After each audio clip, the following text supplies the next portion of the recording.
Welcome back to Bake, Brew and Blues. We're back in the kitchen today to do some baking, and we're going to do something that I do fairly regularly, and we're going to be making some pizza bases.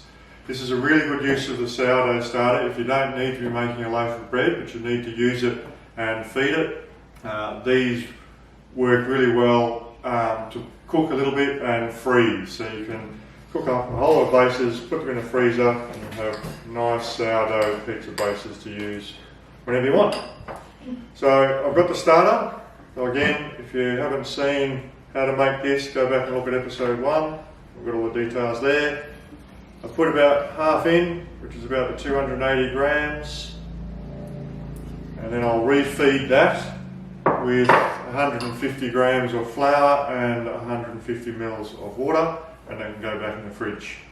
To my starter, I'm adding 3 cups of bread flour. I've got 1 cup of water, and I'm making a soft pizza base. So I'm going to add a little bit of oil and sugar. So I've got 3 tablespoons of oil, and I've got 1 tablespoon of sugar, and I've got 1 teaspoon of salt. And all we need to do today is just mix that through. So I'm making this the night before I'm going to be making the pizzas. So we'll just mix it through. Tomorrow morning we'll give it a light knead, and then we'll give it a light knead before we make the bases tomorrow night. Again, you don't have to have this too mixed through, as long as the dough and the water all mix. That's about all we need to do. So we've got another 30 seconds or so. So that's now combined all the ingredients together. It's a fairly thick dough, and that's okay. But that's about all we need to do for now. We'll cover that with cling wrap, and then we'll come back in the morning. So we're back 24 hours after we put the dough together. So you can see that it's risen quite a lot. And we're going to need a fair bit of flour to get this dough out and roll it out. So I'll just take this off.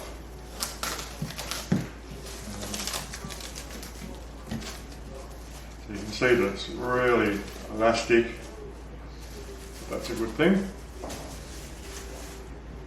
So plenty of flour around the edges. And start trying to work that flour around. Because these will be rolled out into pizza bases, I'm not too worried if we're not too gentle.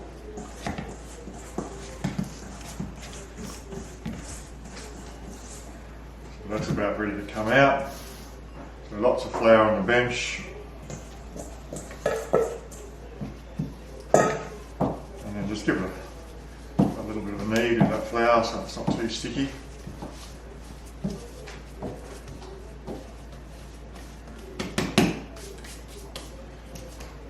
Going to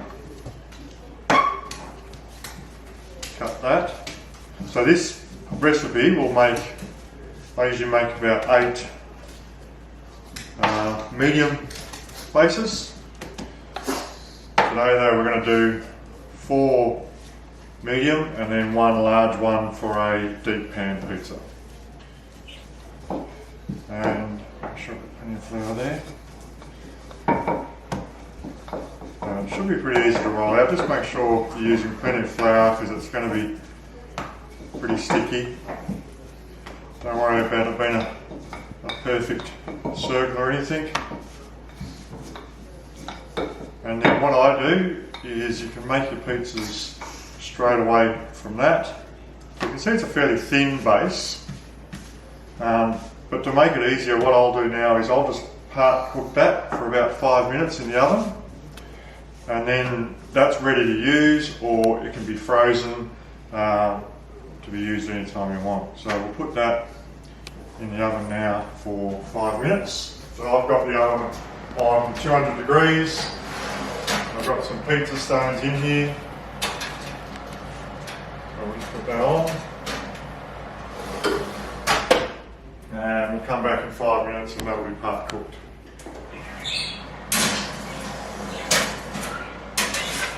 So that's in the oven for just on 5 minutes. So you can see that it's partly cooked. We've done the others, so there's the 4 bases there that can now be used now, or as I said, can be thrown in the freezer and used whenever you like.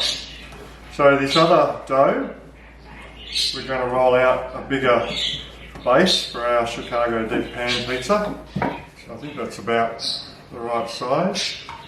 Got a deep pan pizza tray, that's great. I'm using today this deep cast iron pot.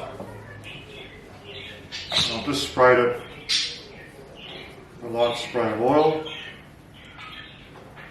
And then I want the base to go along the bottom and then just up the sides a little bit. Create our deep pan. And that's now ready to fill. So to make the pizzas today, we're going to make a margherita pizza and the Chicago deep pan pizza. Before we make the pizzas though, I've made a basic tomato sauce. This is actually a Jamie Oliver recipe. It's a pretty simple recipe that makes a simple plain tomato sauce that can be used for pizza, pasta. You start by putting some oil, a clove of garlic, frying that up, adding some oregano, and then 400 gram tins of whole tomatoes. Leave them whole at that point. If you blend them up at that point, they'll release some of their bitterness. Cook it for an hour to an hour and a half, and then we can blend it up, add some freshly chopped basil, some red wine vinegar, salt and pepper, a little bit more oil, and you have a nice tomato sauce to work with. So, we're going to make our margherita first of all. So we get some of our sauce.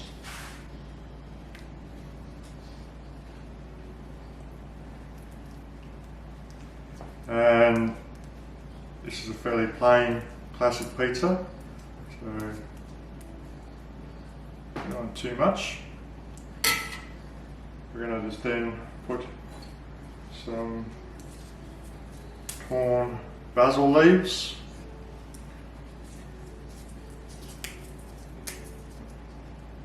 A couple more. And some slices of mozzarella. And that's all we need to do for that. Obviously you can do whatever toppings you want. So that'll go in there on around 220 degrees, so quite a hot oven, probably about 10 minutes for a thinner pizza like that. And that'll be ready. Whilst that's cooking, we'll do the deep pan pizza. So we've got our dough in our pan. Chicago deep pan pizza is made upside down, so we're going to start with putting a layer of mozzarella cheese on the bottom, and that'll just make the crust stay a little bit more crispy in the cooking process. And then we've got some Italian sausage mince. So this is a pork, fennel and chili sausage mince. So I've just got the sausages, taken the skins off and then cooked it so it's a little bit brown. And then we're just going to add a layer of sausage mince. Spread that out.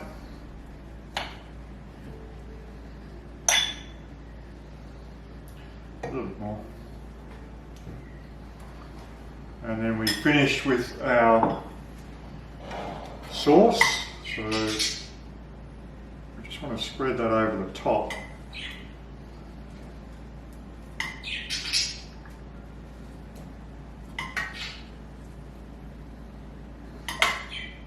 using a fair amount of sauce. This is actually equivalent to about 4 of those medium bases I used before. So it's a reasonably sized pizza. Feed the family. A couple more spoonfuls. That's probably about enough. So that's just filling up towards the sides there. And we're going to finish off just by grating some freshly grated Parmesan cheese over the top. Okay, and that'll go in the oven on about 200 degrees for around 25 to 30 minutes until it's crisp and golden brown. So the margherita's been on for 10 minutes while the deep pan pizza continues to cook. So that's crispened up quite nicely.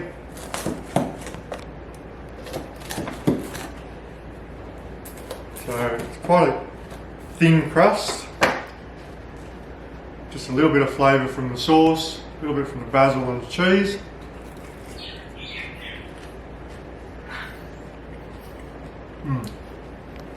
Really good blend of flavours.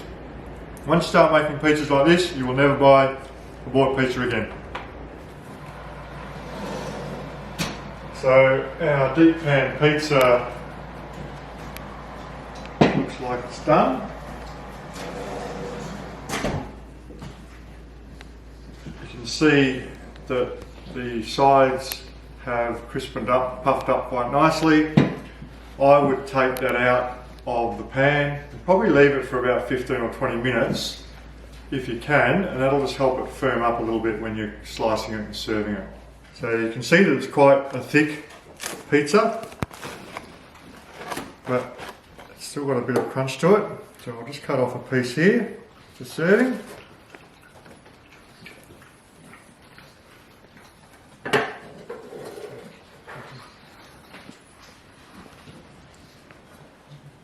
So there you have it, Chicago deep pan pizza. I'm going to accompany this with a nice IPA because it's going to have a little bit of spice in it, this one. Keep an eye out for upcoming episodes. We're going to be doing the home brew of the beer soon. And to go out tonight, it's the Chicago deep pan pizza. So let's go out with the Blues Brothers Sweet Home Chicago. Good baking, great brewing. Enjoy it.